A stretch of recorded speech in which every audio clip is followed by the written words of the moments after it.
ప్రేమ కలిగిన ప్రభువా, కృపా కనికరముల స్వామి, దయగలిగిన ప్రభువా, నీ కృపను బట్టి దయను బట్టి నీ సన్నిధిలో ప్రభా మరిగో ఈ యొక్క 11 నెలలు కాపాడి 12 నెలల్లో మమ్మల్ని ప్రవేశింపజేసి ఈ సన్నిధిలో మమ్మల్ని చేర్చుకుని ప్రభా ఇగో ఈ సంవత్సరం ఈ 2025 సంవత్సరంలో చివరి మాసంలో మమ్మల్ని ప్రవేశింపజేసినందుకై నీకు వందనాలు, నీకు స్తోత్రాలు చెల్లించుకుంటున్నాను ప్రభా. ఇదిగో ఈ యొక్క 11 నెలలు ప్రతి ఉపవాస ప్రార్థనలో ఎన్నో సత్యాలు ఎన్నో ఆత్మీయంగా మమ్మల్ని బలపరిచి నేర్పించుకుంటూ వచ్చారు. అందుని బట్టి నీకు వందనాలు ప్రభా.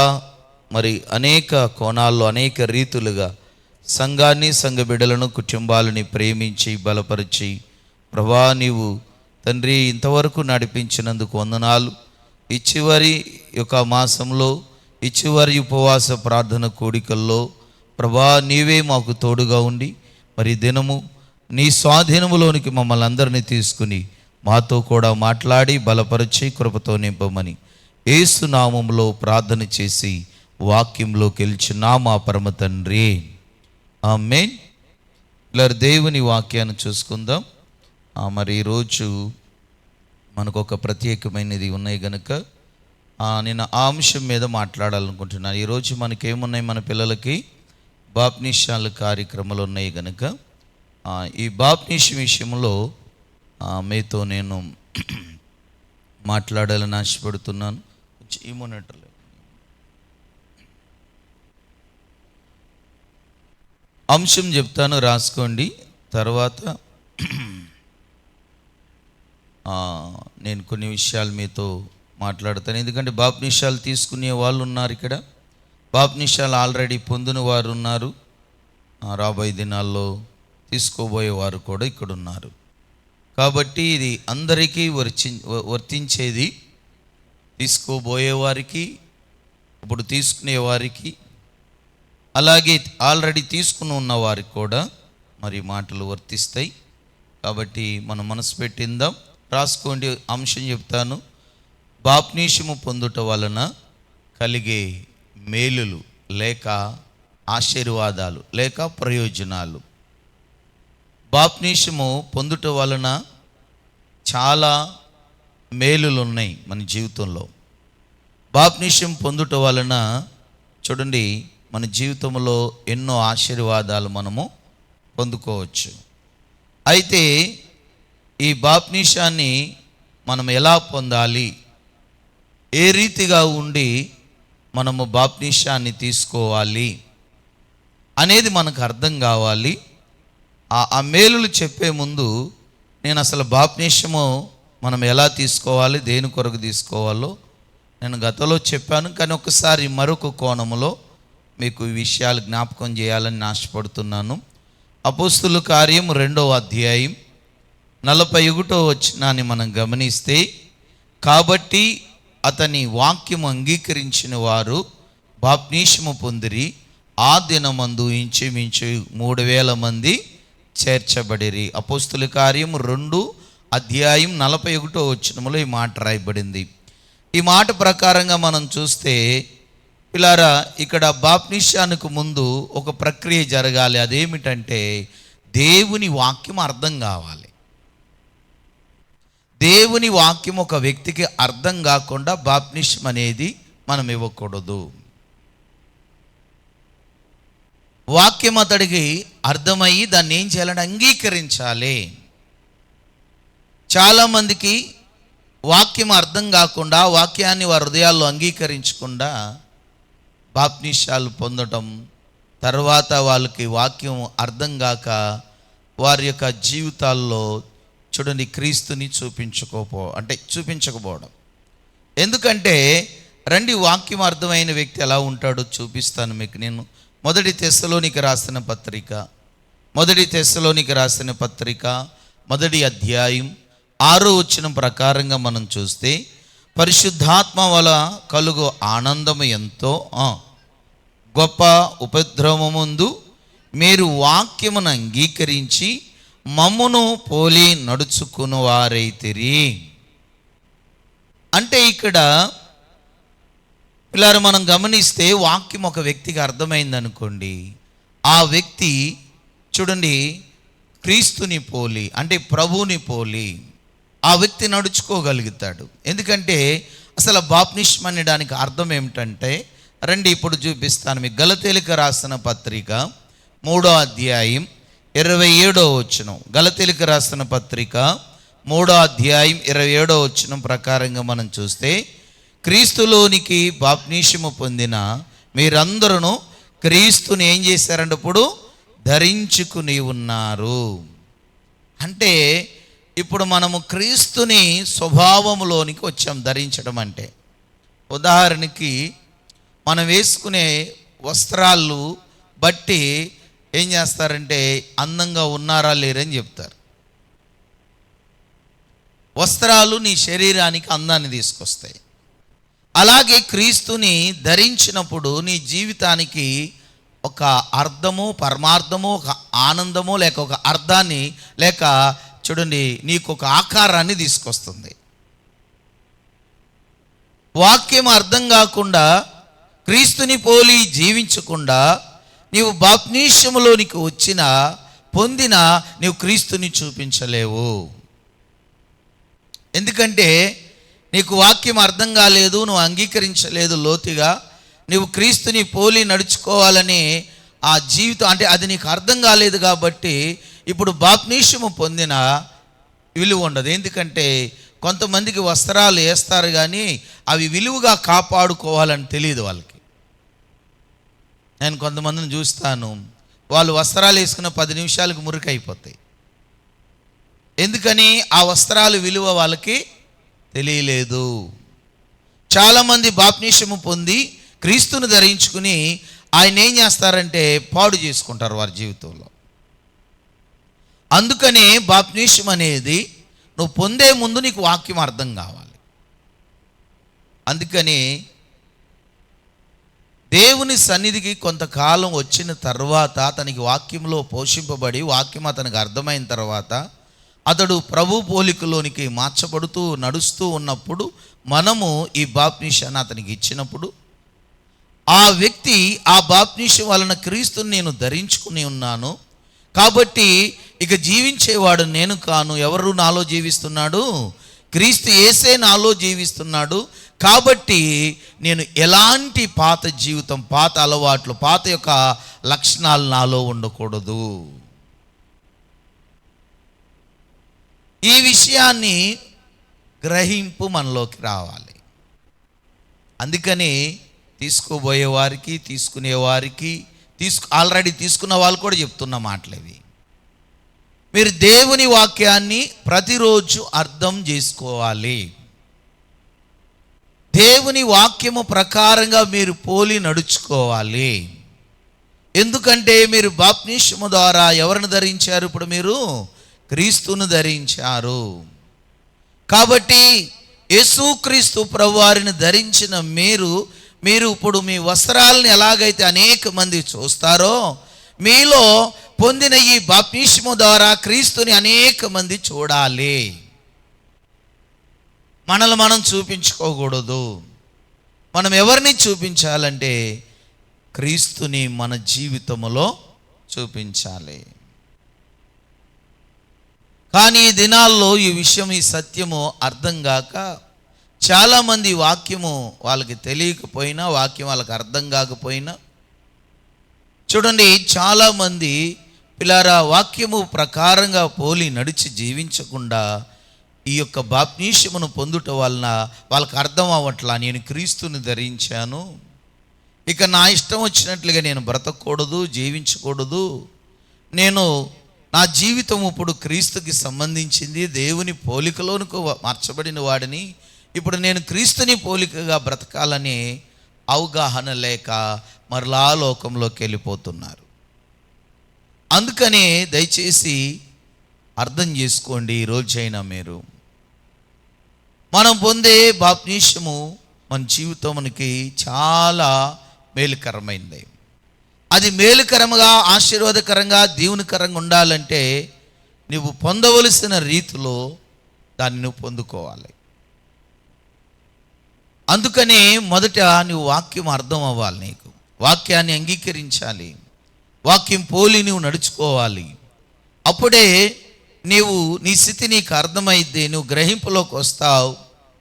అప్పుడు నీవు ఈ బాప్టిసము ఎందుకు తీసుకోవాలి, ఎలా తీసుకోవాలి, తీసుకున్న తర్వాత నేను ఎలా ఉండాలి, ఎలా బ్రతకాలి, ఎలా జీవించాలో ఈ విషయాలన్నీ దేవుని వాక్యం చేత నీకు అర్థం అవ్వాలి. అలా అర్థమైనప్పుడు ఈ బాప్టిసం నీ జీవితంలో ఎంతగా నువ్వు మేలుకరంగా మార్చుకుంటావో ఇలా ఇప్పుడు ఆ విషయాలు మనం చూడబోతున్నాం. ఒక 5 విషయాలను మీకు పరిచయం చేస్తాను. ఈ బాప్టిసము పొందుట వలన మన జీవితంలో ఏం జరిగిందో, ఏ మేలు జరిగిందో చూడండి, ఎలాంటి కార్యం మన జీవితంలో జరిగిందో ఇలా ఒక 5 విషయాలని మనము ధ్యానం చేయబోతున్నాం. ఎందుకంటే ఇప్పుడు బాప్టిసం కార్యక్రమాలు మనకు ఉన్నాయి కనుక ఇది చాలా అవసరం. చాలామందికి బాప్టిసం అర్థం కాక తీసుకోకుండా కొంతమంది ఆలస్యం చేసేవారు ఉంటారు. కొంతమంది బాప్టిసము ఎందుకు, ఎలా పొందాలి, ఎలా పొందితే ఆశీర్వాదమో అది తెలియకుండా పొంది దాన్ని పాడు చేసుకుంటూ ఉంటారు. రెండూ పొరపాటే, రెండూ తప్పే. బాప్టిసము పొందకపోవడము తప్పే, పొంది ఆ బాప్టిసానికి విలువ కలిగి మనం జీవించకపోవడం కూడా పొరపాటే. రెండూ తప్పులే. అందుకని నువ్వు ఇంకా నిర్లక్ష్యం చేస్తున్నావేమో బాప్టిసం విషయంలో, జాగ్రత్తగా విను. ఒకవేళ బాప్టిసాన్ని ఇప్పటికే ఆల్రెడీ పొంది దాన్ని నీవు కాపాడుకోకుండా పాడు చేసుకుంటున్నావేమో, అయితే నీవు కూడా జాగ్రత్తగా వినాలి ఈ మాటలు. రండి చూద్దాం మొదటి కార్యం ఏం జరిగిందో. మార్కు సువార్త 16వ అధ్యాయం 16వ వచనాన్ని మనం గమనిస్తే, నమ్మి బాప్టిసము పొందువాడు రక్షింపబడును, నమ్మని వానికి శిక్షా విధి విధింపబడును. అంటే పిల్లారు మొదటిగా రాసుకోండి, మనం రక్షింపబడుతున్నాం ఈ బాప్టిసము ద్వారా. ఏ మేలు జరిగిందంటే మనం రక్షింపబడుతున్నాం. ఏ ఆశీర్వాదం మన మీదకి వచ్చిందంటే మనం రక్షింపబడుతున్నాం. ఎక్కడి నుంచి రక్షింపబడుతున్నామంటే నరకము నుండి.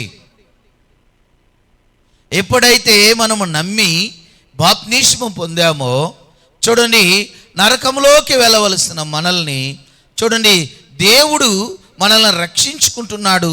ఈ బాప్టిసము ద్వారా మనల్ని తన రాజ్యములో, పరలోక రాజ్యములోనికి చేర్చుకుంటున్నాడు. నరకం ఎలా ఉంటుంది చూద్దాం రండి ఒకసారి. మార్కు సువార్త 9వ అధ్యాయం 48వ వచనం ప్రకారంగా చూస్తే, నరకమున వారు పురుగు చావదు, అగ్ని ఆరదు. చూడండి, నరకం అనేది పిల్లారా చాలా భయంకరమైనది. ఆ నరకంలోనికి ఒకసారి వెళ్తే తిరిగి వచ్చే అవకాశాలు లేవు. ఈ లోకంలో పడిపోతే తిరిగి లేస్తావేమో కానీ చూడండి, ఈ లోకంలో చూడండి మరణ అపాయము చూడండి ఆ పరిస్థితుల్లోనికి వెళ్ళి నువ్వు తిరిగి రాగలుగుతావేమో కానీ ఒక వ్యక్తి నరకంలోకి వెళితే మరలా తిరిగి వచ్చే అవకాశము లేదు. అందుకనే పిల్లలు మనకు బాగా పరిచయమైనది ధనవంతుడు, అలాగే లాజరు చనిపోయి పరలోకానికి వెళ్ళినట్టుగా మనం చూడొచ్చు. అంటే అబ్రహామును రెమున పరదేశంలో ఉన్నాడు.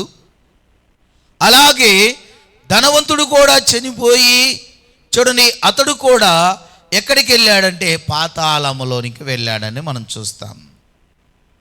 చూడండి, ఈ పాతాళములో పిల్లర ఈ యొక్క ధనవంతుడు ఏం చేస్తున్నాడంటే పిల్లర చాలా బాధను అనుభవిస్తున్నాడు, చాలా నరకవేతను అనుభవిస్తున్నాడు. చూడండి, అతడు భూమి మీద ఉన్నప్పుడు ఒకవేళ అతడు బాప్టిసము పొందలేదేమో, ఒకవేళ పొందిన ఆ బాప్టిసానికి అనుకోణముగా ఈ ధనవంతుడు జీవించలేదేమో. రెండు ఇతడి చేసింది పొరపాటే. బాప్టిసము పొందకపోవడము పొరపాటే. బాప్టిసము ఒకవేళ పొందిన దాని ప్రకారంగా అతడు ఆ అనుకోణముగా దానికి విలువ ఇచ్చే వ్యక్తిగా జీవించకుండా తన ఇష్టానుసారంగా జీవించటం వలన కూడా ఇతడు నష్టపోయి ఉండొచ్చు. ఏది ఏమైనా పిల్లారు ఇక్కడ ఈ ధనవంతుడు ఎక్కడికి వెళ్ళాడంటే ఇప్పుడు నరకానికి వెళ్ళాడు. నరకంలోనికి వెళ్ళి నరకములో చాలా బాధను అనుభవిస్తున్నాడు. అందుకనే పిల్లరి మధ్యాహ్న కాల సమయంలో దేవుడు మనతో మాట్లాడేది ఏమిటంటే, ఇదిగో నువ్వు బాప్తీసము పొందుట వలన నీవు రక్షింపబడుతున్నావు. ఎక్కడి నుంచి రక్షింపబడుతున్నావు? నరకము నుండి నీవు రక్షింపబడుతున్నావు.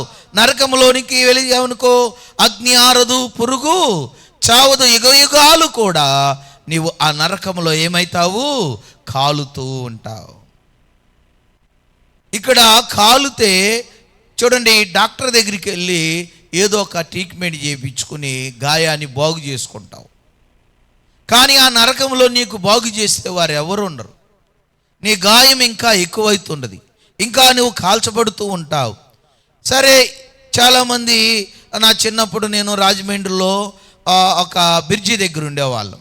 అక్కడ చేపలు పట్టేటప్పుడు ఆ బ్రిడ్జి మించి పిల్లారా కొంతమంది దూకిలో ఒక వ్యక్తి చూడండి బ్రతికించబడ్డాడు. అంటే ఆ దూకినప్పుడు అక్కడ ఉన్న వాళ్ళు పల్లెకారులు ఆ పడవల మీద అతన్ని పట్టుకుని లాక్కొచ్చారు. ఎందుకు చచ్చిపోవాలనుకున్నావయ్యా అని అతన్ని అడిగారు.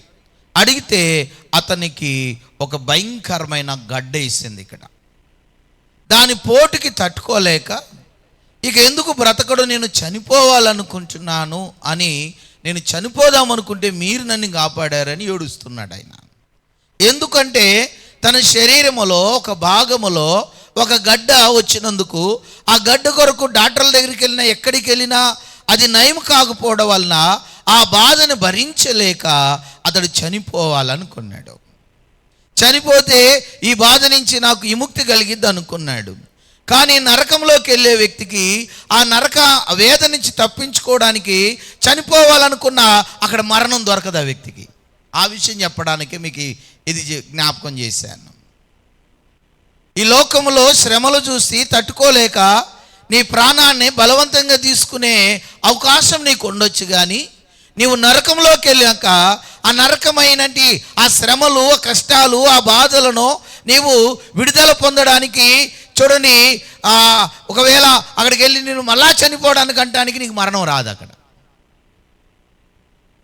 అందుకనే భూమి మీద ఉండగానే, నువ్వు బ్రతుకుండగానే నీవు రక్షణ పొంది పాపక్షమాపణ కొరకు ఇదిగో క్రీస్తు నామములో, అనగా తండ్రి కుమార పరిశుద్ధాత్మ నామములో నీవు బాప్తీసము పొందుట నీకు మేలుకరం, నీకు ఆశీర్వాదకరం.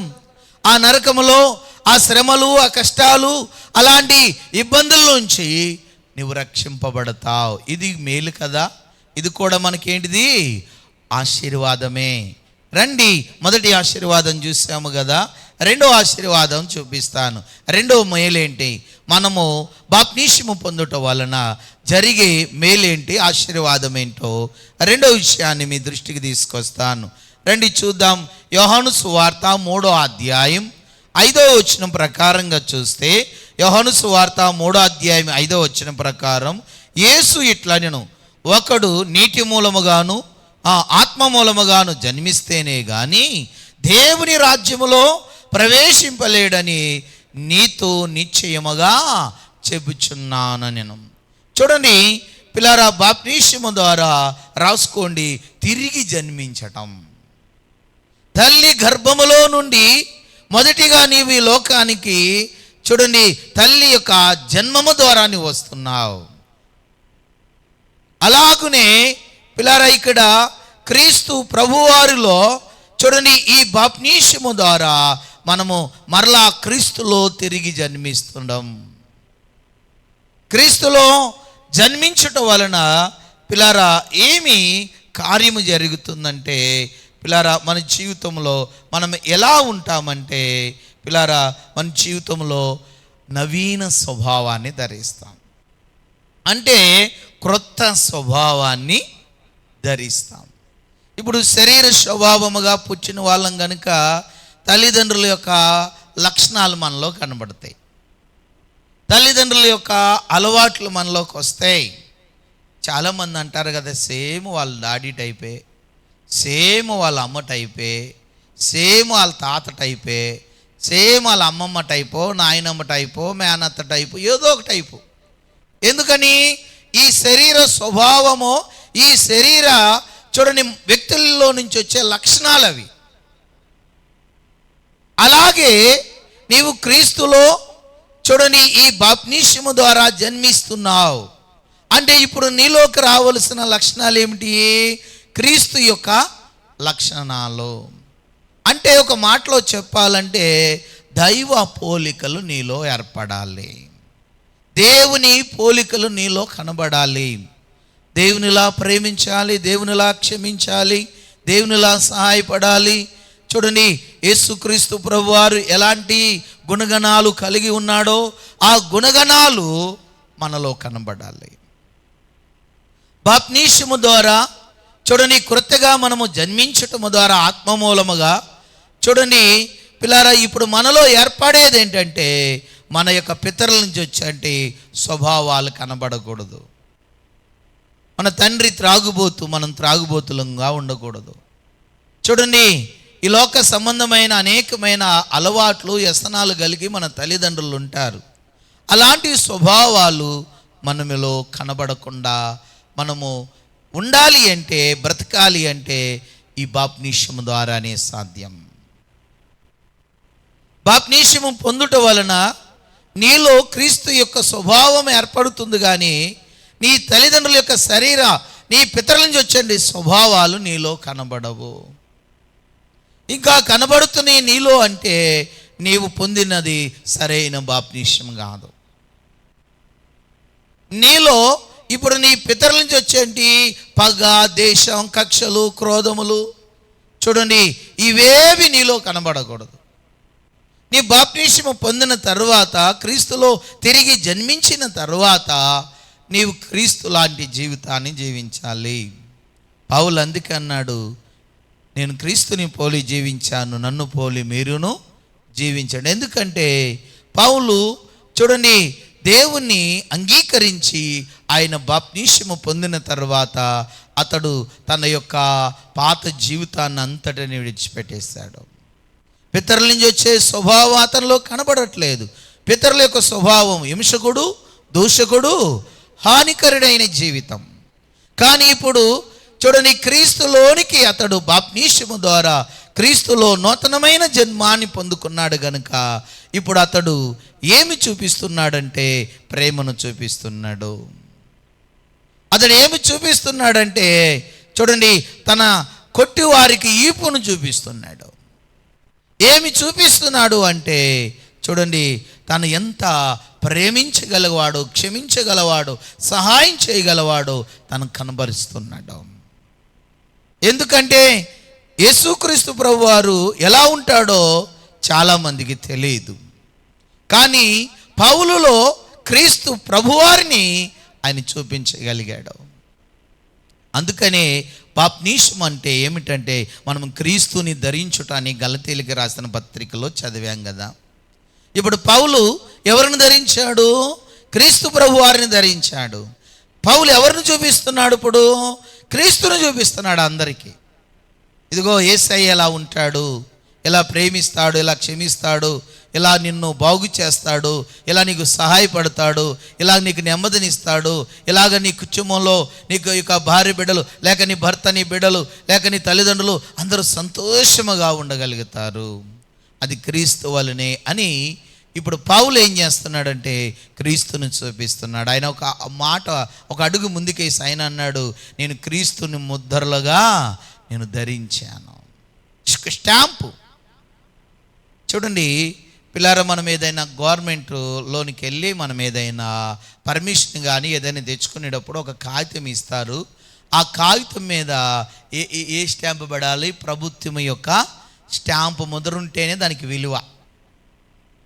ఆ స్టాంపు, ఆ ముద్ర లేకుండా చూడండి దానికి విలువ లేదు. అలాగనే మనం క్రీస్తుని ధరించకపోతే మనకు విలువ లేదు. క్రీస్తుని చూడండి బాప్తిస్మము ద్వారా ఆయన ధరించుకున్నాం, ఆయన ముద్రలు మన మీద ఉన్నాయి కాబట్టి మనం నవీన స్వభావాన్ని ధరించాము ఇప్పుడు. కాబట్టి ఇది కూడా గొప్ప ఆశీర్వాదమే.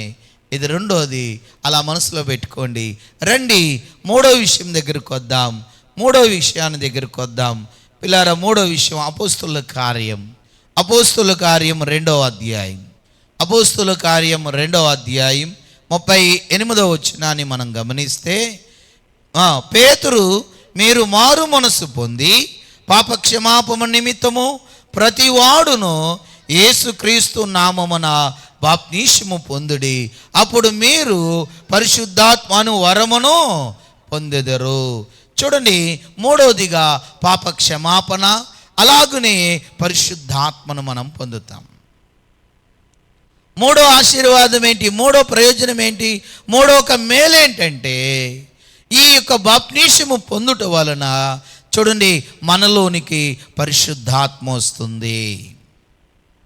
పరిశుద్ధాత్ముడు మనలో ప్రవేశిస్తాడు. పరిశుద్ధాత్ముడు మనలో ఉన్నప్పుడు పిల్లారా మనకు చాలా ప్రయోజనాలు ఉన్నాయి.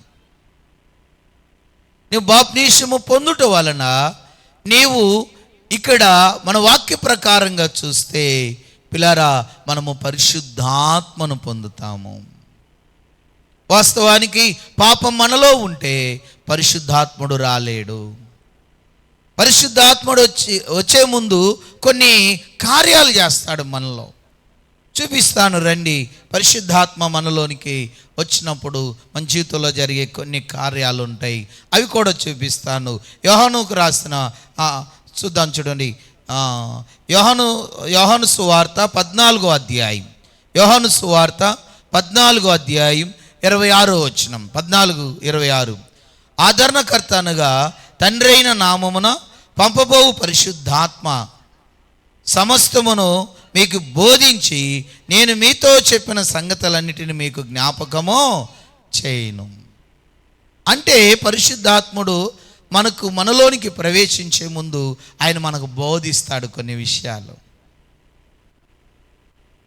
పరిశుద్ధాత్మను మనం పొందినప్పుడు ఆయన మనకు బోధకుడు.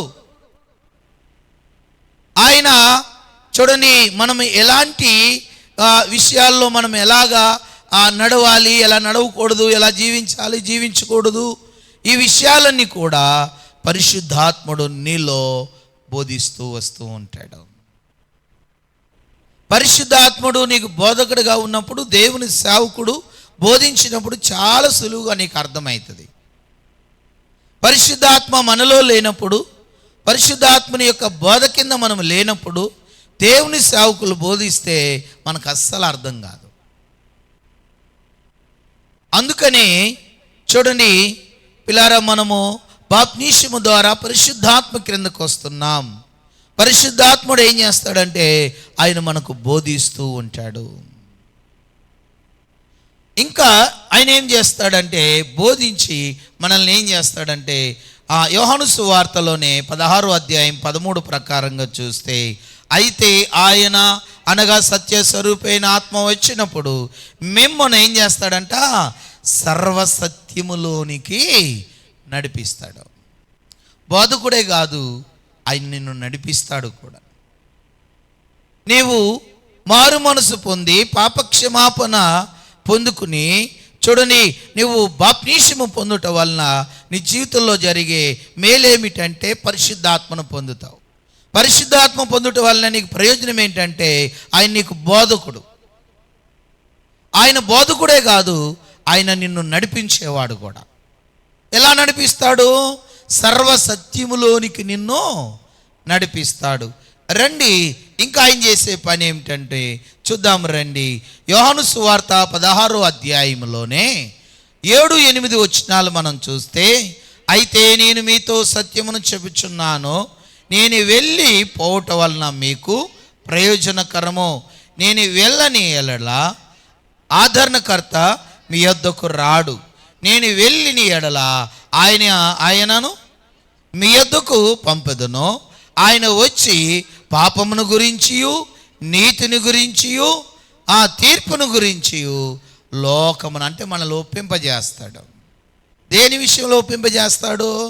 మనం చేసే పొరపాట్లు ఉంటాయి కదా, ఆ పొరపాట్లు ఇతరుల మీదకు నెట్టేయకుండా, ఆ పొరపాట్లను కప్పుపుచ్చుకోకుండా చూడండి వాటన్నిటిని కూడా ఏం చేస్తాడంటే ఈ పరిశుద్ధాత్ముడు ఒప్పింపజేస్తాడు. బ్రదర్, నువ్వు ఇక్కడ పడిపోయావు, సిస్టర్ ఇక్కడ తొలగిపోయావు, సరి చేసుకో అని పరిశుద్ధాత్ముడు నీ హృదయాన్ని గద్దిస్తూ ఉంటాడు, నిన్ను సరిచేస్తూ ఉంటాడు. ఆయన బోధించేవాడు, ఆయన నిన్ను నడిపించేవాడు, ఆయన నిన్ను సరిచేసేవాడు కూడా. అందుకనే పరిశుద్ధాత్మ అనే పిల్లరా ఈ వరం లేక ఈ పరిశుద్ధాత్మ అనే చూడండి ఈ యొక్క కృప లేకపోతే ఈ పరిశుద్ధాత్మ అనేది పిల్లరా మనం పొందుకుంటే మనకెంతో ప్రయోజనకరం. ఇది ఎలా నీలోకి వస్తుంది చూడండి. పరిశుద్ధాత్మ నీవు ఎలా పొందుకుంటావు? పూర్తిగా సమృద్ధిగా ఆయనలో నీలో నివాసం చేస్తాడంటే నీవు బాప్తిస్మం పొందుట వలన. నువ్వు మారు మనసు పొంది బాప్తిస్మము పొందితే చూడండి నీ పాపాలు క్షమించబడ్డాయి గనుక ఇప్పుడు పరిశుద్ధాత్ముడు నీలోనికి వచ్చి ఆయన నీలో నివాసం చేసి ఆయన నీకు బోధిస్తూ నేను సర్వసత్యములోనికి నడిపిస్తూ నువ్వు ఎక్కడెక్కడైనా తొలగిపోతుంటే, మార్గం తప్పుతుంటే, ఎక్కడైనా నువ్వు చూపుల్లోనో తలంపుల్లోనో ఆలోచనలోనో తొలుగుతుంటే నిన్ను సరిచేస్తా ఉంటాడు ఆయన.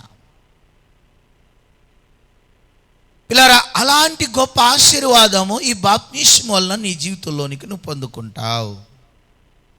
అందుకనే బాప్తిస్మం పొందిన వారు చిన్న ప్రశ్న వేస్తున్నాను, మీకు ఈ అనుభవం ఉందా? బాప్తిస్మం పొందిన మీ జీవితంలో పరిశుద్ధాత్ముడు మీకు బోధకుడుగా ఉన్నాడా? పరిశుద్ధాత్మ మిమ్మల్ని నడిపిస్తుందా? పరిశుద్ధాత్మ దేవునికి సరిచేయడానికి మీ హృదయంలో చోటు ఉందా? ఇది పరిశీలన చేసుకోవాలి మనం. చూడండి వాక్యం అర్థం అవ్వట్లేదంటే పరిశుద్ధాత్మ బోధలో మనం లేము. చూడండి మనము సరిగా దేవుని చిత్తములో మనం నడవట్లేదు అంటే పరిశుద్ధాత్మ నడిపింపులో మనం లేము. మనము చేసిన పొరపాట్లు భార్య మీదకో, భర్త మీదకో, బిడ్డల మీదకో, తల్లిదండ్రుల మీదకో మనం నెట్టేస్తున్నామంటే పరిశుద్ధాత్మని యొక్క నడిపింపులో లేము. అంటే ఆయన సరిచేయట్లా మనల్ని. మనం చేసిన పాపాన్ని కప్పుకునేలాగా చూడండి మనం ఉంటున్నామంటే, యథార్థంగా ఒప్పుకుంటలేదంటే పరిశుద్ధాత్ముడు మనలో లేడు. పరిశుద్ధాత్మ మనలో ఉంటే మనం యథార్థంగా చూడండి చేసింది మనం ఒప్పుకోగలుగుతాం. కూటాల్లో 3వ రోజు పగలు దేవుని ఆత్మ బలంగా వచ్చింది సంఘం మీదకి. అప్పుడు చాలామంది వారికి తెలియకుండానే వారు బహబాటంగా వారు చేసిన పొరపాట్లను దేవుని దగ్గర ఒప్పుకొని సరి చేసుకున్నారు. అది పరిశుద్ధాత్మ అంటే.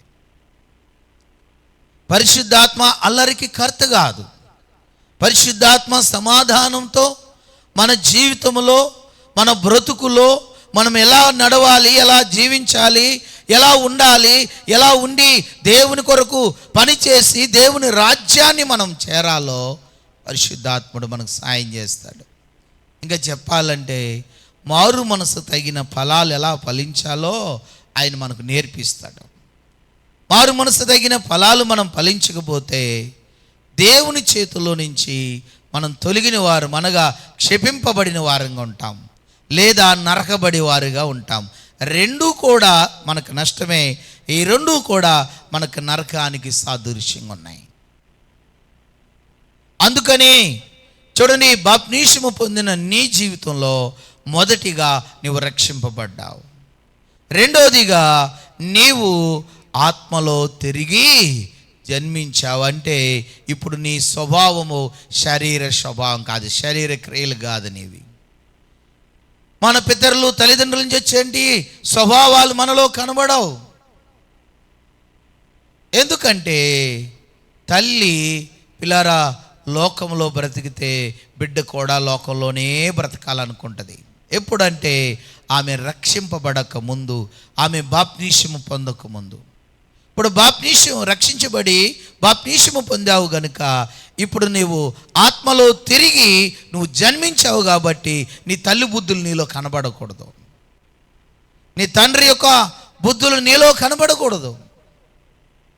ఎందుకంటే నీవు తల్లిదండ్రుల యొక్క బుద్ధులు అనేవి ఈ లోక సంబంధమైన జీవితంలో నువ్వు జీవించినప్పుడు జీవించావు. ఇప్పుడు నువ్వు అవి కనబడకూడదు నీలో. క్రీస్తు పోలికలు కనబడాలి, దేవుని స్వభావం కనబడాలి నీలో. అందుకనే ఇది రెండోది. మూడోదిగా మనము చూసాము పిల్లారా. మూడోది ఏంటిది చెప్పండి? మూడోది ఏంటిది చెప్పాలి? పాపక్షమాపణగా పరిశుద్ధాత్మ మనలోనికి వస్తుంది. ఇన్ని ఆశీర్వాదాలు ఉన్నాయి. దేనివలన?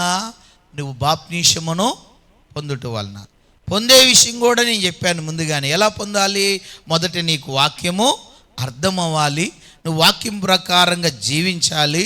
తదుపరి బాప్తీసము ద్వారా నువ్వు క్రీస్తుని ధరించుకోవాలి. అలా ధరించినప్పుడు నీవు రక్షింపబడ్డావు అనే గ్రహింపు నీకు వస్తుంది. అది నువ్వు ఆశీర్వాదంగా రంగించుకుంటావు. ఇప్పుడు చూడండి, అప్పుడు నేను తిరిగి జన్మించాను, నేను క్రీస్తుని స్వభావంలో ఉన్నాను, ఇప్పుడు ఈ యొక్క లోక స్వభావంలో బ్రతకూడదని ఉంటావు. మూడోదిగా నాలో ఉన్నది నా పితరుల నుంచి వచ్చే ఆత్మ కాదు. ఏ ఆత్మ ఉన్నది నాలో? ఇప్పుడు దేవుని ఆత్మ ఉన్నది. దేవుని పరిశుద్ధాత్మ నాలో ఉంది కనుక ఆయన నాకు ఎలాంటి వాడుగా ఉన్నాడు? బోధకుడు. ఆయన ఎలాంటి వాడు? నా జీవితంలో నన్ను నడిపించేవాడు. ఆయన ఎలాంటి వాడు? నేను ఏదైనా పొరపాట్లు చేస్తే నన్ను సరిచేసేవాడు. పరిశుద్ధాత్మ చూడండి మనలో ఉన్నప్పుడు ఆయన మనల్ని చూడండి పిల్లారా సరిచేస్తాడు, నడిపిస్తూ ఉంటాడు.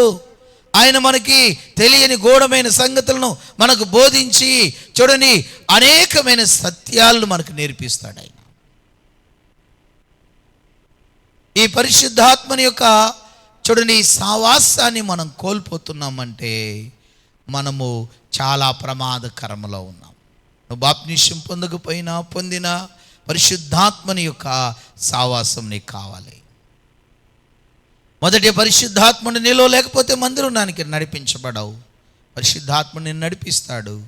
నడిపించిన తర్వాత ఆయన నీకు ఇక్కడ బోధిస్తాడు. బోధించి నిన్ను సర్వసత్యంలోనికి నడిపిస్తాడు. ఆ సర్వసత్యంలోనికి నడవడానికి ఏ ఆటంకాలు ఉన్నాయో అవన్నీ కూడా నీలో సరిచేస్తాడు. అందుకనే పిల్లారా పరిశుద్ధాత్మ అనేది కూడా గొప్ప మనకి మేలుకరమైన ఆశీర్వాదకరమైన ఆ గొప్ప వరం అది మనకి. రండి 4వ విషయానికి చూపిస్తాను. 4వ విషయం దగ్గరికి వస్తే పిల్లారా 4వ విషయాన్ని గమనిద్దాం. 4వ విషయాన్ని గమనిస్తే చూద్దాం రండి పిల్లారా. ఆయన 4వ విషయంలో అంటే ఈ బాప్తీసం వలన మన జీవితంలో జరిగినట్టి మేలేంటితో మనం చూద్దాం రండి. 4వది ఏంటంటే పిల్లారా మత్తయి సువార్త 28వ అధ్యాయం 19వ వచనం. మత్తయి సువార్త 28వ అధ్యాయం 19వ వచనంలో చూస్తే, కాబట్టి మీరు వెళ్ళి సమస్త జనులను శిష్యులుగా చేయుడి, తండ్రి యొక్కయు కుమారుని యొక్కయు పరిశుద్ధాత్మ యొక్కయు నామములోనికి వారికి బాప్తీసం ఇచ్చును. అంటే పిల్లారా ఈ బాప్తీసము ద్వారా మనము దొరికే మరొక మేలు ఆశీర్వాదం ఏంటంటే ఆయన శిష్యులుగా మారటం, ఆయన శిష్యులుగా ఉండటం. చూడండి యేసు ప్రభు వారి యొక్క శిష్యులుగా ఉండటం గొప్ప ధన్యత. ఆ దినాల్లో యేసు ప్రభు వారి యొక్క శిష్యులుగా జీవించటం అంటే గొప్ప ధన్యత అది. చూడండి యేసు ప్రభు వారి యొక్క శిష్యుడుగా శిష్యురాలుగా మనం జీవించాలంటే బ్రతకాలంటే ఈ బాప్తీసం అవసరం మనకి. ఈ బాప్తీసం ఎప్పుడైతే మనం పొందుతున్నామో ఇప్పుడు మనం ఎలా మార్చబడుతున్నామంటే యేసు ప్రభు వారి యొక్క శిష్యులుగా మార్చబడుతున్నాం. మరి యేసు ప్రభు వారి శిష్యులుగా ఆ మార్చబడిన మనం ఎలా ఉండాలి? రండి చూపిస్తాను మీకు. యేసు ప్రభు వారు చెప్పిన మాటే లూకాసు వార్త 14వ అధ్యాయం 27వ వచనం. లూకాసు వార్త 14వ అధ్యాయం 27వ వచనాన్ని చూస్తే, మరియు ఎవడైనను తన సిలువను మోసుకుని నన్ను వెంబడించిన యెడల వాడు నా శిష్యుడు కానేరుడు. అంటే ఇప్పుడు ఏం చేయాలి? మనము శిష్యుడుగా మార్చబడడానికి పిల్లారా ఇప్పుడు బాప్తీసము ద్వారా మనం మార్చబడ్డాం. అయితే ఇది సరిపోదు మన జీవితంలో. ఏం చేయాలి? ఇప్పుడు మన శిష్యుడుగా బ్రతకాలి అంతవరకు అంటే మనం ఏం చేయాలంటే ఇక్కడ సిలువను మోయాలి. ఏంటి ఆ సిలువ?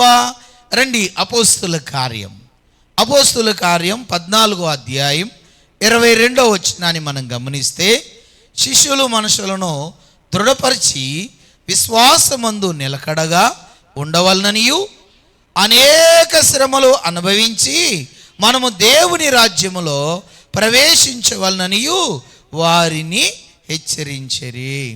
అంటే సిలువ అనగా శ్రమలు. ఇప్పుడు బాప్టిసం పొందావు. బాప్టిసం పొందిన తర్వాత నీ జీవితంలోనికి కొన్ని శ్రమలు వస్తాయి. శ్రమలు వచ్చినప్పుడు శిష్యుడు ఏం చేయాలి? చూడని, తన సిలువను తాను మోయాలి. అనగా శ్రమలు వచ్చినప్పుడు నీవు తొలగిపోకూడదు. శ్రమలు వచ్చినప్పుడు తొలగిపోకూడదు. ఎందుకంటే చాలామంది పిల్లారా మరి మారు మనసు పొందుతారు, బాప్టిసం తీసుకుంటారు, కానీ కొన్ని దినాల తర్వాత వారి జీవితాల్లోనికి కొన్ని శ్రమలు వస్తాయి. ఆ శ్రమల ద్వారా ఏం చేస్తారంటే వీరు తొలగిపోతూ ఉంటారు. శ్రమలని సహించుకోలేరు, ఓర్చుకోలేరు. శ్రమల్లో చూడండి, మరి ప్రభు ముందే చెప్పాడని దృఢపరచుకోరు హృదయాన్ని. ఆ శ్రమలు ఎందుకు వచ్చినాయి, శ్రమలు ఎందుకు వచ్చినాయి, కష్టాలు ఎందుకు వచ్చిన నష్టాలు అనుకుని కొంతమంది బాప్టిసాలు పొందకుండా ఆగిపోతారు, కొంతమంది ఏమో మారు మనసు పొందకుండా ఆగిపోతారు. అవి కూడా పొరపాటే. నీవు క్రీస్తు కొరకు ఈ లోకములో శ్రమలు అనుభవిస్తే రేపు పరలోకములో సంతోషాన్ని అనుభవిస్తావు. నేను ముందుగా చెప్పాను కదా, ధనవంతుడు లాజరు కొరకు చెప్పాను. ధనవంతుడు ఈ లోకంలో శ్రమలు వద్దనుకున్నాడు. కష్టాలు వద్దురా బాబు, ఎందుకు వచ్చింది, ఆ బాప్టిసం ఎందుకు తీసుకోవాలి, నేను ఆ మారు మనసు ఎందుకు పొందాలి, ఆ పొందిన తర్వాత శ్రమలు వస్తాయంట, కష్టాలు వస్తాయంట, ఇబ్బందులు వస్తాయంట, అవి ఎవరు పొందుతారులే అనుకుని అతడు మారు మనసుని పొందలేదు. చూడండి, బాప్టిసం తీసుకోలేదు అనుకుందాం. అతడు నా ప్రాణమా తినుమో త్రాగుమో సుఖించమని హాయిగా ఎంజాయ్ చేశాడు. తన ఎదురుగానే ఉన్నాడు లాజరు. అతడు మారు మనసు పొంది బాప్టిసం తీసుకున్న తర్వాత తన జీవితంలో కొన్ని శ్రమలు వచ్చినాయి. తన శరీరం అంతా చూడని పుళ్ళు పడిపోయినాయి. తనకి తినడానికి సరైన ఆహారం లేదు, వేసుకోవడానికి సరైన వస్త్రాలు లేవు ఆయనకి. చూడండి, అలాంటి దౌర్భాగ్య స్థితిలో బ్రతుకుతున్నాడు ఆయన. ఆ శ్రమలన్నీ కూడా చూడండి ఆయన సంతోషంగా అనుభవించాడు. కాబట్టే చూడండి, లాజరు చనిపోయి అబ్రహాము రొమ్మును ఆనుకుని చూడండి ఆ పరదేశంలో సంతోషంగా ఉన్నాడు. కానీ భూమి మీద నాకు వద్దు, శ్రమలు వద్దు, కష్టాలు వద్దు, ఇబ్బందులు వద్దు, ఈ ఎవరు పడతారులే బాధలు అనుకుని భూమి మీద సంతోషంగా ఆనందంగా బ్రతికినంటి ధనవంతుడు ఇప్పుడు పాతాళములోనికి వెళ్ళి శ్రమ అనుభవిస్తున్నాడు. అందుకనే బాప్టిసము పొందుట అంటే నువ్వు శిష్యుడుగా మారుతున్నావు. శిష్యుడుగా మారటం అంటే నీ జీవితంలో కొన్ని శ్రమలు వస్తాయి, కానీ ఆ శ్రమల్లో నీవు నిలబడగలిగితే రేపు పరలోకములో నీవు సంతోషాన్ని అనుభవిస్తావు. మనకునే బుద్ధి రోగం ఏంటో తెలుసా? ఇక్కడ సంతోషంగా ఉండాలి, రేపు పరలోకం కూడా సంతోషంగా ఉండాలనుకుంటాం. కానీ దేవుని వాక్యం అలా చెప్పట్లేదు. నీవు ఇక్కడ సంతోషాన్ని కోరుకుంటే రేపు నువ్వు నరకానికి వెళ్తావు. ఇక్కడ నువ్వు శ్రమలను కూడా సంతోషముగా దేవుని కొరకు, నీ యొక్క ఆత్మీయ జీవితం కొరకు, అనేక ఆత్మల రక్షణ కొరకు నీ శ్రమలను అనుభవిస్తే నీవు పరలోకంలో గొప్ప సంతోషాన్ని, గొప్ప ఆనందాన్ని నువ్వు అనుభవిస్తావు. అందుకని పిల్లారా, ఈ బాప్టిసము ద్వారా మనకేం భాగ్యం దొరుకుతుందంటే శిష్యుడిగా అయ్యే భాగ్యం. ఆ భాగ్యం ఏంటంటే క్రీస్తు శ్రమల్లో భాగ్యం. యేసు ప్రభువారు శ్రమలలో పాలు భాగస్థులం అవుతున్నాం మనం ఇప్పుడు. అందుకనే ప్రభు అంటున్నాడు, నేనుండే స్థలములో మీరు కూడా ఉంటారు.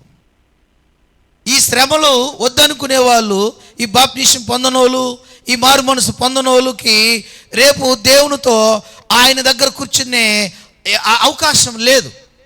అందుకని ఇలాంటి వారి కొరకు చెప్పాడు. ఏమన్నంటే, నేను మరలా వస్తాను, స్థలం లేని వారి కోసం కూడా చెబుతాను.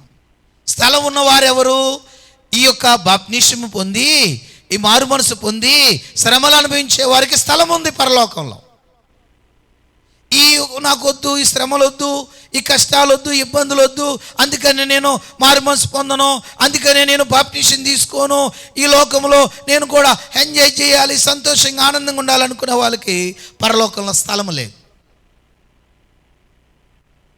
అందుకనే పిల్లారా, ఈ బాప్టిసం ద్వారా మనకు దొరికిన గొప్ప ఆశీర్వాదం ఏమిటంటే ఆయన శిష్యులుగా మారడం. ఆయన శిష్యులుగా ఉండటం అంటే శ్రమల్లో, క్రీస్తు శ్రమల్లో పాలుని భాగస్తులు అవడం.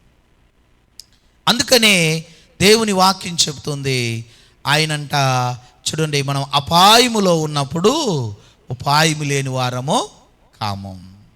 అంతేకాదు, ఇంకా ఏం చెప్తుందంటే, నీవు సహింపలేనంత శోధన నీ మీదకి ఆయన రానివ్వడంట. శ్రమల్లో నువ్వు, శోధనలో నీవు ఉన్నప్పుడు ప్రభు నిన్ను విడిచిపెట్టడం, ప్రభు నీకు సహాయకుడుగా ఉంటాడు, నీ ధరినే ఉంటాడు. ఆయన నీకు సహాయం చేస్తూనే వస్తాడు నీ శ్రమల్లో. కానీ మనం ఏం చేస్తామంటే, నేనే కష్టపడిపోతున్నా, నేనే శ్రమ పడుతున్నా, నాకే ఈ బాధలు అనుకుంటాం మనం. లేదు లేదు ప్రియులారా, నువ్వు శ్రమల్లో, నువ్వు కష్టాల్లో, ఇబ్బందుల్లో ఉన్నప్పుడు ఆయన నిన్ను విడిచిపెట్టడం. దేవుని వాక్యం చెబుతుంది, నువ్వు ఒంటరి వాడవు కావు,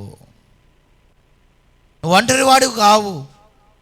చాలామంది అనుకుంటారు, భార్య నన్ను విడిచిపెట్టేసింది, నేను ఒంటరివాడిని, భర్త నన్ను విడిచిపెట్టాడు, ఒంటరివాడిని, అయ్యో తల్లిదండ్రులు విడిచిపెట్టేశారు, నేను ఒంటరివాడిని, అయ్యో కన్న బిడ్డలు మమ్మల్ని విడిచిపెట్టేశారు, మేము ఒంటరివాళ్ళు అయిపోయేవాడిని తల్లిదండ్రులు.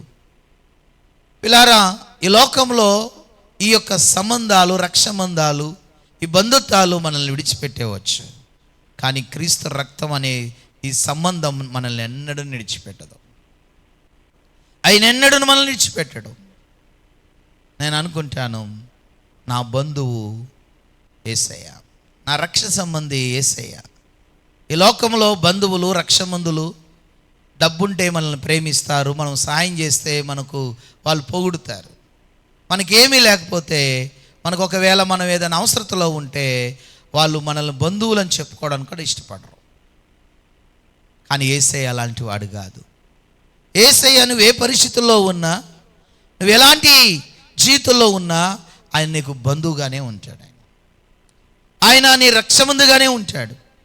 ఎవరు సహాయం చేయకపోయినా దేవునికి సహాయం చేస్తాడు. ఎందుకంటే నువ్వు బాప్టిసము ద్వారా, మారు మనసు ద్వారా నీవు ఇప్పుడు ఎవరిని ధరించావు? నువ్వు క్రీస్తుని ధరించావు.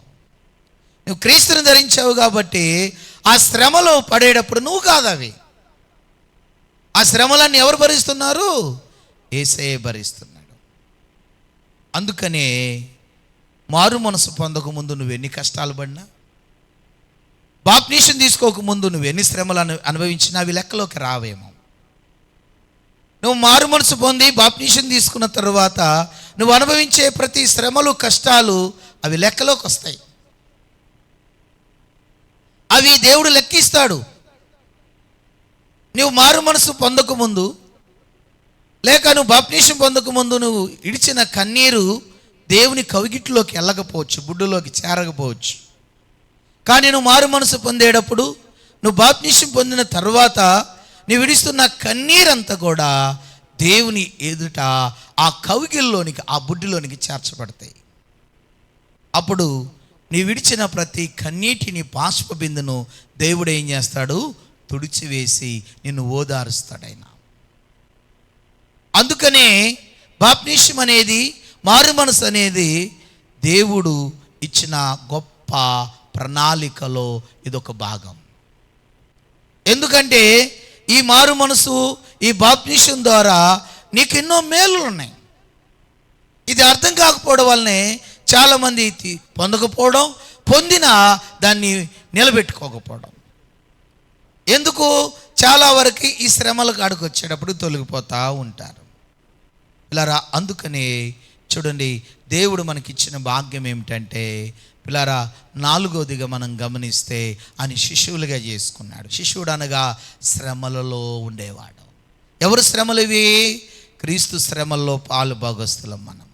అందుకని పిల్లారా, ఇది కూడా మనసులో పెట్టుకోండి. చివరిగా చెప్పి ముగిస్తాను నేను. 5వ విషయాన్ని చూద్దాం రండి. మనము ఈ బాప్టిసం పొందుట వలన మనకు జరిగే ప్రయోజనం లేక మేలు లేక ఆశీర్వాదం 5వది ఏమిటంటే, మొదటి పేతురు రాసిన పత్రిక 3వ అధ్యాయం 21వ వచనాన్ని మనం గమనిస్తే పిల్లారు ఇక్కడ చదువుదాం చూడండి. దానికి సాదృశ్యమైన బాప్టిసం ఇప్పుడు మిమ్మును రక్షించుచున్నది. అదేమనగా శరీర మాలిన్యమును తీసివేయట కాదు కానీ యేసుక్రీస్తు పునరుద్ధానము మూలముగాను దేవుని విషయములో నిర్మలమైన మనస్సాక్షినిచ్చు ప్రత్యుత్తరమే. అంటే 5వదిగా రాసుకోండి, నిర్మలమైన మనస్సాక్షిని పొందుతాం. నిర్మలం అంటే చూడండి, కపటం లేని హృదయం, దేశం, పగ, ప్రతీకారాలు, కీడుకు ప్రతికీడు చేసే స్వభావం ఇవేవి ఉండవు. నువ్వు బాప్టిసం తీసుకున్న తర్వాత నీ శత్రు మీద పగ తీర్చుకుంటున్నావు అంటే నీ బాప్టిసము వ్యర్థం. నువ్వు మారు మనసు పొంది బాప్టిసం తీసుకున్న తర్వాత నీవు శత్రువుని క్షమించట్లేదంటే అది సరైన బాప్టిసం కాదు, సరైన మారు మనసు కాదు. బాప్టిసం పొందుట వలన అనగా మారు మనసు పొంది బాప్టిసం పొందుట వలన నీ యొక్క నిర్మలమైన మనస్సాక్షి వస్తుంది నీలోకి, శుద్ధ హృదయం వస్తుంది నీలోనికి. చూడండి, నీ మనస్సాక్షి చూడండి బట్టి నువ్వు దేవుని ప్రేమను చూపిస్తావు. అందుకనే చూడండి, చాలామంది ఈ విషయాన్ని గమనించలేకపోతున్నారు. అయ్యా, నన్ను అపార్థం చేసుకునే వాళ్ళు చాలామంది ఉన్నారు. ఏ విషయంలో తెలుసా? ఈ బాప్టిసం విషయాల్లో. ఎందుకు నేను బాప్టిసంలో తొందరపడి ఇవ్వనంటే దీనికోసమే.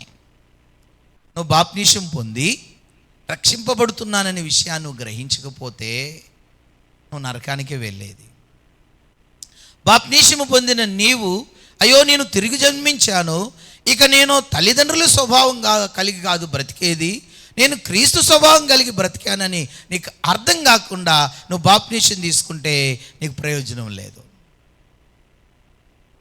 3వదిగా మనము గమనిస్తే చూడండి, బాప్టిసం వల్ల 3వ ప్రయోజనం ఏంటి చెప్పండి మనకి? 3వ ప్రయోజనం ఏంటిది? పరిశుద్ధాత్మ పొందడం. పాపక్షమాపణ, పరిశుద్ధాత్మ. ఇప్పుడు పరిశుద్ధాత్మ నాలో ఉన్నాడు, ఆయన నాకు బోధిస్తున్నాడు, ఆయన బోధకు నేను చెవగ్గాలి, ఆయన నన్ను సత్యం అనగా సర్వసత్యంలోనికి నడిపిస్తున్నాడు, ఆయన నన్ను సరిదిద్దుతున్నాడు నేను చేసే పొరపాట్లని నువ్వు గ్రహింపులో లేకపోతే నువ్వు పొందిన బాప్టిసం వ్యర్థం.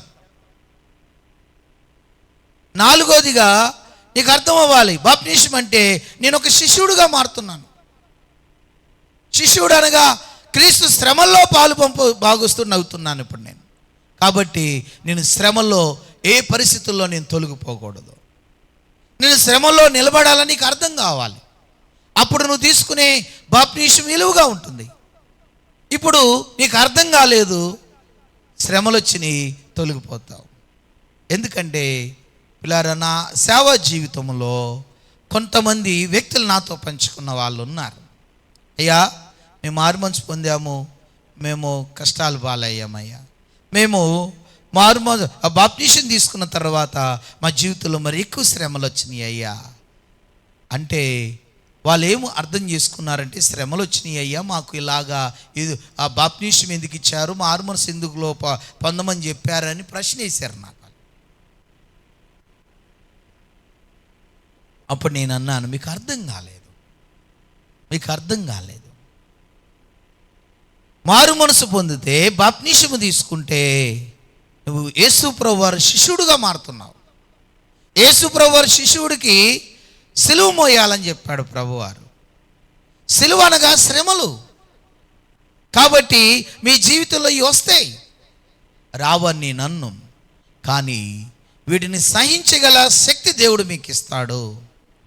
మిమ్మల్ని శోధింప చూడండి, మీరు సహించలేని శోధన దేవుడు మీ మీదకి రానివ్వడు అని వాళ్ళకి కొంచెం వివరించి చెప్పినప్పుడు వాళ్ళు అర్థం చేసుకున్నారు. అందుకనే పిల్లరా, నేను అప్పుడు అనుకున్నాను, ఎవరికి తొందరపడి ఈ బాప్టిజాన్ని ఇవ్వకూడదు. వాళ్ళకి అర్థం కావాలి, కొంతకాలం వాళ్ళకి తెలియాలి, వారికి వాక్యం అర్థం కావాలి, క్రీస్తుని పోలి ఉండాలి. వాళ్ళు బాప్టిజం అంటే నేను క్రీస్తుని ధరిస్తున్నానని వాళ్ళకి అర్థం కావాలి. ఆ తర్వాత ఆ బాప్టిజం వల్ల నేను రక్షించబడ్డానని వాళ్ళకి అర్థం కావాలి. ఆ బాప్టిజం వల్ల నేను తిరిగి జన్మించటము, కొత్తగా జన్మించటం అని వాళ్ళకి అర్థం కావాలి. అలాగే నేను పరిశుద్ధాత్మను పొందుకున్నాను ఈ బాప్టిజం ద్వారా వాళ్ళకి అర్థం కావాలి. ఆ పరిశుద్ధాత్ముడు ఏం చేస్తాడో వాళ్ళకి అర్థం కావాలి. అలాగే ఇదిగో బాప్టిజం అంటే ఇదిగో నేను క్రీస్తు ఆ శిష్యుడుగా నేను మారుతున్నాను కాబట్టి ఇప్పుడు ఆయన శ్రమల్లో నేను పాలు భాగస్తున్నాను వీళ్ళకి అర్థం కావాలి. అలాగే ఐదోదిగా నేను నిర్మలమైన మనస్సాక్షి కలిగి బ్రతకాలి, అంటే నా మనస్సాక్షిలో దోషం ఉండకూడదు. ఒకరినొకలాగా ప్రేమించటం, ఇంకొకరిని ఒకలాగా ప్రేమించటం, ఇలా స్వార్థం ఉండకూడదు నాలో. నేను క్రీస్తు ఎలా ప్రేమించాడో శత్రువుని సైతం నేను కూడా అలా ప్రేమించాలని వీళ్ళకి అర్థం కావాలి. ఈరోజు బాప్టిజం తీసుకునే వారులారా, ఈ విషయాలు మీకు అర్థం కావాలి. ఈ విషయాలు మీకు అర్థం కావాలి. ఇప్పటికైనా మీకు సాయిస్తుంది. ఇప్పటికైనా మీరు అర్థం చేసుకుంటేనే ముందుకు రండి. ఇప్పటికే ఆల్రెడీ పొందిన వారులారా ఈ విషయాల్లో తొలగిపోతున్నారేమో, ఇంకా ఈ విషయాలు అర్థం కాకుండా మీరు లోకంలో బ్రతుకుతున్నారేమో. ఇప్పటికైనా విడిచిపెట్టండి లోకాన్ని. మీరు పొందిన మారు మనసుకు, మీరు పొందిన బాప్టిజానికి, మీరు పొందుకోబోయే మేలులకి ఒకసారి పరిశీలన చేసుకోండి. నిజమే కదా, నేను బాప్టిజం పొందాను అంటే నేను రక్షింపబడ్డాను. నిజమే కదా, నేను తిరిగి జన్మించాను బాప్టిజం ద్వారా క్రీస్తులో, కాబట్టి నేను క్రీస్తుని పోలి బ్రతకాలి కదా. నిజమే కదా, ఈ బాప్టిజం ద్వారా పాపక్షమాపణ పొంది నేను పరిశుద్ధాత్మను పొందాను. ఇప్పుడు పరిశుద్ధాత్ముడు నాలో ఉన్నాడా లేదా? పరిశుద్ధాత్మని నడిపింపులో ఉన్నానా? పరిశుద్ధాత్మ నాకు బోధకుడుగా ఉన్నాడా? పరిశుద్ధాత్ముడు నన్ను సరిచేస్తున్నాడా లేదా? పరిశుద్ధాత్ముడు నాలో ఉంటే నా సాక్ష్యం నిలబడుద్ది కదా. చూడండి, నాలుగోదిగా గమనించాలి మీరు. నేను మారు మనసు పొంది ఇదిగో నేను బాప్టిజం తీశాను కదా, నేను ఇప్పుడు యేసు ప్రభువారి శిష్యుడిని. సాతాను శిష్యుడు కాదు, లోకానికి దాసుడు కాదు. ఇప్పుడు నేను క్రీస్తుకు దాసుడును, యేసు ప్రభువారి శిష్యుడిని. ఆయన పొందిన శ్రమల్లో నేను కూడా ఇప్పుడు పొందవలసిన పాలుభాగస్తుడు నేను. అర్థం కావాలి మీకు. ఇది అర్థం అయితే మీరు ధన్యులు. నా అనుభవంతో చెప్తున్నాను. నాకు బాప్టిజం తీసుకునేటప్పటికి ఇంత అనుభవం తెలియదు, నాకు ఇంత లోతైన అనుభవం నాకు తెలియదు. తరువాత అర్థమైంది నాకు బాప్టిజం ఎలా తీసుకోవాలి, బాప్టిజం ఎలా తీసుకుంటే ప్రభు ఆత్మ నాలో పనిచేస్తుంది. ఇవన్నీ నా యొక్క వ్యక్తిగత జీవితంలో ప్రభు చేత నేర్చుకునే అనుభవాలను బట్టి మీకు బోధిస్తున్నాను. నేను ఎక్కువగా సేవకులతో లేను, సేవకులంత అంటే వాళ్ళతో అంత స్నేహం నాకు లేదు. సేవకులతో చాలా తక్కువ నా జీవితంలో నేను నడిచింది. నేను దేవునితో ఎక్కువగా నడిచే అనుభవాన్ని కలిగి ఉన్నానని నేను చెప్పగలుగుతాను. ఇది ఏదో నేను గొప్పవాడిని అని చెప్పుకోవడానికి కాదు, కానీ దేవునితో నడిచినప్పుడే ఈ అనుభవాలు ప్రభు నాకు నేర్పించాడు అని చెప్పడానికి మాత్రం చెప్తున్నాను ఈ విషయం. అందుకనే ప్రియ సహోదరి సహోదరులారా, బాప్టిజం అనేది మనకి ఎన్నో మేలు చేస్తుంది. బాప్టిజం అనేది ఎన్నో ఆశీర్వాదాలు మన జీవితంలోకి తీసుకొస్తుంది. కానీ అది పొందవలసిన రీతిలో మనం పొందాలి. పొందిన తర్వాత మనం జీవించవలసిన రీతిలో మనం జీవించాలి. అప్పుడే ఈ బాప్టిజం యొక్క విలువ నీకు నాకు మనందరికీ చూడండి అర్థమయ్యి దాన్ని ఆశీర్వాదకరంగా మార్చుకుంటాం. కొంతమందిని మనం చూస్తాం, కొంతమంది రాగానే బాప్తీసాలు ఇచ్చేస్తారు. కొంతమంది సేవకులు వారి నడిపింపే నాకేం తెలియదు, నేను వాళ్ళని అనాలని, వాళ్ళని విమర్శించడానికి నేను యోగ్యుడిని కాదు, తగిన వాడిని కాదు. కానీ అలా ఇచ్చినట్టు వలన నేను కొన్ని కుటుంబాలను చూశాను, కొంతమంది వ్యక్తులను చూశాను.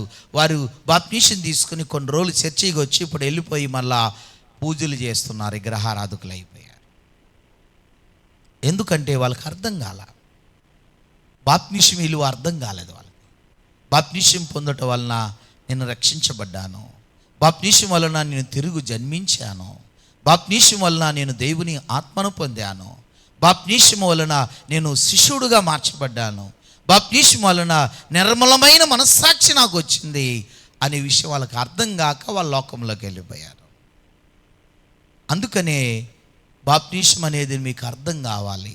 దయచేసి మీరు కొద్దిమందిగా ఉన్నారు, మీరు నేర్చుకుంటున్నారు. ఇప్పుడు మీరు అనేక మందికి ఈ విషయాలు చేరవేయాలి, మీరు చెప్పాలి, ధైర్యంగా చెప్పండి, తప్పేమి లేదు. నేను చెప్పేది ఏది వాక్యాన్ని విరుద్ధంగా కాదు, ఇది వాక్యాన్ని అనుసరించే చెప్తున్నాను మీకు. నేను ఇది రేపు మీ పిల్లలకు కూడా ఈ విషయాలు నేర్పించాలి. మారు మనసు, బాప్తీసము, తదుపరి ఎలా ఉండాలి, ఏంటి ప్రయోజనాలు, ఏంటి ఆశీర్వాదాలు, ఇవన్నీ నేర్పించుకోవాలి మీ పిల్లలకు. మీరు తెలియని వారికి చెప్పండి, తప్పేమీ లేదు. ఇతరులకి తెలియాలి ఈ వాస్తవాలు. తెలియక చాలామంది అపార్థం చేసుకునే వాళ్ళు ఉన్నారు. కాబట్టి దీనికి మీరే పునాది వేయాలి. మీరు ఇప్పుడు మీరే సాక్షులు అవ్వాలి. మీరు దీనికి మీరే అనేక మందికి చేరవేసే మీరు సైనికులుగా మారాలి ఇప్పుడు మీరు. ఎందుకంటే మీకు మరి ఇప్పటి వరకు ఇలా అర్థమైందో లేదో నాకు తెలియదు, కానీ మీకు ఇప్పుడు అర్థమైంది అనుకుంటున్నాను నేను. ఏంటిది? మారు మనసు ఎలా పొందాలి, బాప్తీసం ఎలా తీసుకోవాలి, ఆ తీసుకున్న తర్వాత మన జీవితంలో ఏ ఆశీర్వాదాలు వచ్చినాయి, వాటిని ఎలాగా అర్థం చేసుకుని ఎలాగ వాటిని మనం ఇతరులకి చూపించాలి. ఈ విషయాలు మీరు అర్థం చేసుకున్నారని నేను ఆశిస్తున్నాను. ఈ విషయాలు ఇప్పుడు చెప్పబడిన ఈ మాటలకు భూమి మీద మీరే నాకు సాక్షులు.